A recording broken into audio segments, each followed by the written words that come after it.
నమస్తే, నేను ప్రశాంత్. ఈ మధ్యకాలంలో కర్రెగుట్ట నక్సలైట్ల మీద యాక్షన్ తీసుకుంటామని చెప్పేసి భారత్ అయితే నిర్ణయించుకుంది. మరి కర్రెగుట్ట నక్సలైట్ల మీద ఎలాంటి యాక్షన్స్ తీసుకోబోతుంది, మరి అక్కడ ఏం జరగబోతుంది అనే విషయాలు అయితే తెలుసుకుందాం. దీని గురించి అయితే మాట్లాడేందుకు ప్రస్తుతం మనతో పాటు సీనియర్ జర్నలిస్ట్ జయదేవ్ గారు ఉన్నారు. నమస్తే అండి. నమస్తే అన్న. సార్, ఈ మధ్యకాలంలో అంటే ఎప్పుడూ లేని సడన్గా ఒకేసారి కర్రెగుట్ట నక్సలైట్ల మీద యాక్షన్ తీసుకోవాలి అని చెప్పేసి అమిత్ షా గారు కూడా రియాక్ట్ అవ్వడం జరిగింది. అసలు ఏం జరుగుతుంది? యాక్చువల్గా నక్సలైట్ రహిత భారతదేశంగా ప్రకటించాలని 2026 ఏప్రిల్ కల్లా ప్రకటించాలనేది హోంమంత్రి అమిత్ షా గారు ఒక నిర్ణయం తీసుకున్నారు. అంటే అది ఆయన నిర్ణయమే కాదు, భారత ప్రభుత్వ నిర్ణయం అది. ఒక విధంగా అంటే దానికి సంబంధించిన కమిటీలు అన్ని మీటింగ్ పెట్టి ఇచ్చిన స్టేట్మెంట్ అది. సో అది ఎప్పుడైతే ఆ స్టేట్మెంట్ ఇచ్చారో నక్సల్స్, రాడికల్స్ లేదంటే తీవ్రవాద సంస్థలు లాంటివి, అంటే ఇంటర్నల్గా ఉండే తీవ్రవాద సంస్థలు లాంటివి అని వాళ్ళ ఉద్దేశం, అట్లాంటివి కూడా ఏరివేయాలని ఒక పథకం ప్రకారం మొత్తం చేస్తున్నారు.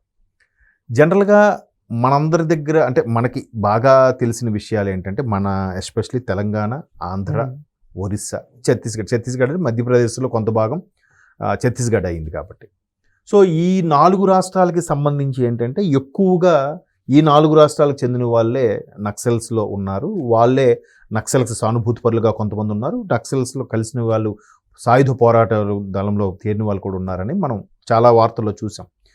దానికి సంబంధించి తెలుగువారు అంటే ఎస్పెషల్లీ తెలంగాణకు సంబంధించిన వాళ్ళు చాలా కీలకమైన పదవుల్లో ఉండేవారు. దానికి కొంతవరకు సొసైటీకి మేలుగా కూడా చేశారు. కొంత దానికి ప్రభుత్వం నచ్చక వాళ్ళని ఏరివేద కార్యక్రమంలో కొంతమందిని ఎన్కౌంటర్లో చంపేయడం కూడా జరిగింది. ఎవరి తప్పు అంటే అది మళ్ళీ అదొక పెద్ద డిస్కషన్, అది పక్కన పెడితే. ఎప్పుడైతే హోంమంత్రి అమిత్ షా గారు ఈ విధంగా నిర్ణయం తీసుకున్నారో వరుసపెట్టి ఈ సాయుధ బలగాలన్నీ కూడా రకరకాల ఉంటాయి, కొన్ని రకాల ప్లాటూన్స్ అంటారు బలగాలు, అవి కానీ రిజర్వ్ పోలీసులు అంటారు, తర్వాత స్పెషల్ బెటాలియన్ అంటారు. మన దగ్గర కూడా ఏపీఎస్పీ అని ఉంటుంది, రిజర్వ్ పోలీస్ ఒకటి ఉంటుంది, తర్వాత సిఆర్పిఎఫ్ అంటే మళ్ళీ సెంట్రల్ జోన్కి సంబంధించిన సిఆర్పిఎఫ్ వాళ్ళు వస్తారు వాళ్ళు. ఆ తర్వాత కోబ్రా దళాలను కూడా ఏదో అంటారు, అంటే ఈ నక్సల్స్లో కూడా కోబ్రాగా అటాక్ చేసే వాళ్ళు ఉంటారంట. రివర్స్ అటు నుంచి ఇటు నుంచి ఒకేసారి ఏదో దాని మీద ఒకసారి ఒక పెద్ద ఆర్టికల్ చేశాను, అది ఎంత పవర్ఫుల్గా అటాక్ చేస్తారని. సో అటువంటి సాయుధ దళాలు కూడా మన దగ్గర ఉన్నాయి. మనకు తెలుగు రాష్ట్రాలకు వస్తే ఎస్పెషల్లీ నక్సల్స్ని ఏరివేద కార్యక్రమంలో భాగంగా గ్రే హౌండ్స్ అని ఒకటి పెట్టారు. సో వాళ్ళు ఎంతసేపు మఫ్టీలోనూ ఉంటారు, వాళ్ళ చేతుల్లో ఒకటి పవర్ఫుల్ వెపన్స్ కూడా ఉంటాయి. సో ఇట్లా ఏరువేద కార్యక్రమం నడుస్తున్న నేపథ్యంలో గత ఆల్మోస్ట్ నెల రోజుల నుంచి అనుకుంటా వరుసపెట్టి ఛత్తీస్గఢ్, ఒరిస్సా, అటు ఆంధ్ర, ఇటు తెలంగాణ, ఈ సరిహద్దు జనరల్గా ఏఓబి అని కూడా అనేవారు ఇంతకుముందు. ఏఓబి అంటే ఆంధ్ర ఒరిస్సా బార్డర్. ఆ కూడా ఎక్కువగా నక్సల్స్ స్థావరాలు ఉన్నాయని అటాక్ చేయడం అన్నీ కూడా జరిగేవి. కొన్నిసార్లు నక్సల్స్ పై చేయేది, కొన్నిసార్లు ఈ సాయుధ బలగాలది పై చేయేది. సో గత నెల రోజులుగా ఏంటంటే మొత్తం ఒకేసారి 20,000 మంది, 24,000 మంది పోలీసు బలగాల్ని దింపేసి అడవిని ఎలా చుట్టుముట్టేస్తే ఎటు వెళ్తారు ఎవరైనా? ఇప్పుడు పుట్ట, కొండ, కోన ఏవైనా సందుల్లోనూ గుహల్లోనూ ఎక్కడో తలదాచుకున్నారో అనుకుందాం. మొత్తం 4 వైపుల నుంచి చుట్టుముట్టేస్తే అష్టదిగ్బంధనం లాగా అయిపోతే వాళ్ళని ఎక్కడికి వెళ్తారు? ఆఖరికి కొంతమంది ప్రతి వారం రోజులు గడువులో కూడా ఒక 10 మంది 15 మందిని పోరాట యోధుల్ని చంపేస్తున్నారు. అది నక్సల్స్ని ఏరువేత కార్యక్రమంలో చంపేస్తున్నారు.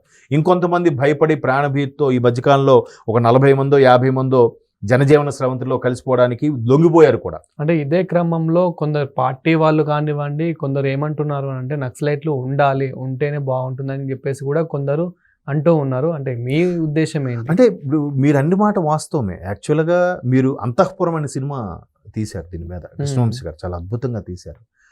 అంటే కొంతమంది స్వార్థం కోసం, లేదంటే అప్పుడు భూస్వామ్య వ్యవస్థ పటిష్టంగా ఉండడం, లేదా జమీందారు వ్యవస్థలో వాళ్ళు అరాచకంగా ప్రజాస్వామ్యంలో ఉండి కూడా రాచరిక వ్యవస్థలాగా బానిసల్లాగా, లేదంటే ఆ అట్టడుగు వర్గాలను వాళ్ళని వాడుకోవడం, వాళ్ళ ఆడవాళ్ళని పాడు చేయడం, వాళ్ళని బానిసలుగా ఉపయోగించుకోవడం, ఇట్లా చాలా చేసేవారు. అటువంటి వ్యవస్థలు ఉన్నప్పుడు ఖచ్చితంగా ఈ నక్సల్స్ వ్యవస్థ వల్లే వాళ్ళు కొంత భయపడ్డారు, కొంత చేంజ్ అయ్యారు.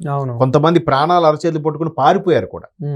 బట్ అది రాను రాను ఏమైందంటే వాళ్ళు కూడా పోలీసుల మీద ఇప్పుడు నిర్ణయాలు తీసుకునేదంతా రాజకీయ నాయకులు మంత్రులు వాళ్ళు ఉంటారు. బట్ అమాయకుని పోలీసులు వ్యాన్ల మీద అటాక్ చేస్తే ఏంటి పరిస్థితి?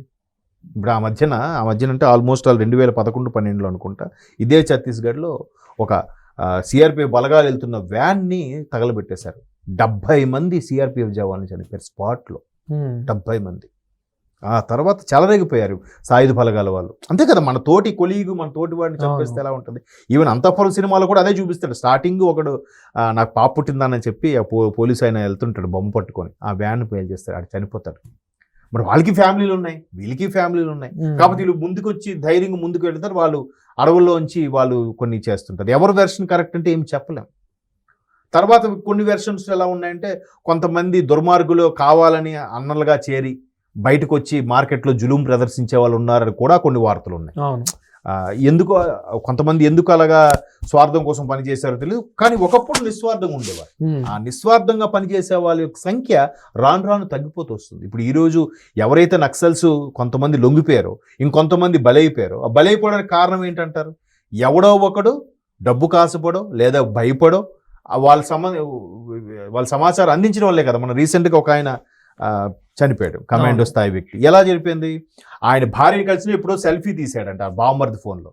ఆ బావమర్దికి చంపినప్పుడు ఆ బావమర్ది ఫోన్లో ఆ సెల్ఫీ బట్టి ఇది ఎక్కడ తీశారు, ఎక్కడ ఉండొచ్చు అని మొత్తం ఆ భార్యని అన్ని మొత్తం ట్రేస్ చేసి ఆ నాయకుడిని మొట్టబెట్టారు. మన రీసెంట్గా ఒక 2 months బ్యాక్ జరిగింది.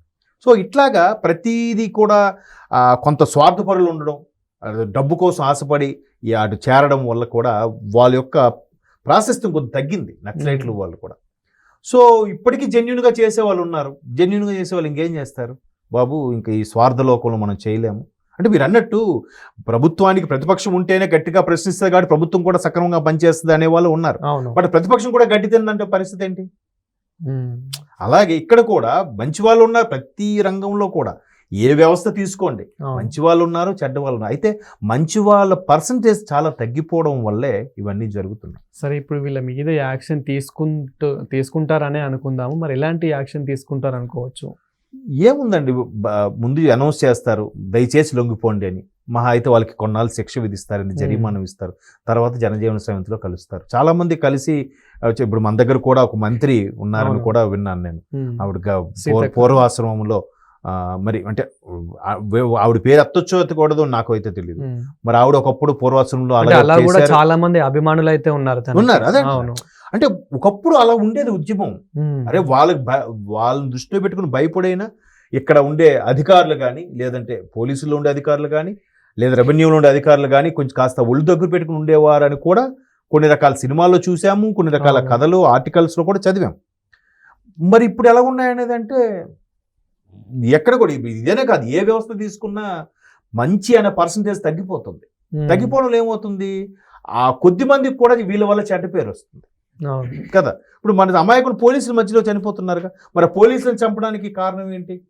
ఎవరు అంటే ఇప్పుడు అందులో అంతఃపురం సినిమాలో క్లియర్గా అదే చూపిస్తాడు. మరి మా వాళ్ళు సామాన్యులు ఏం చేశారన్నా, మాకు సపోర్ట్ చేస్తున్నారని ఆ గూడెం ప్రజల్ని చంపేస్తున్నారన్నా, ఇది ఎంతవరకు కరెక్ట్ అన్నా అని అంటాడు. అది కూడా వాస్తవమే కదా. కాబట్టి ఎవరి వెర్షన్ వాళ్ళు కరెక్ట్. ఇందాక మనం ఆ విడాకుల కేసులో మాట్లాడుకున్నట్టుగా భార్యది కరెక్టా భర్తది కరెక్టా అంటే, నక్సల్ది కరెక్టా పోలీసుది కరెక్టా అంటే ఏం చెప్తాం? ఎవరి భావజాలం వాళ్ళది గొప్పది, ఎవరి ఉద్యమ స్ఫూర్తి వాళ్ళకి గొప్పది.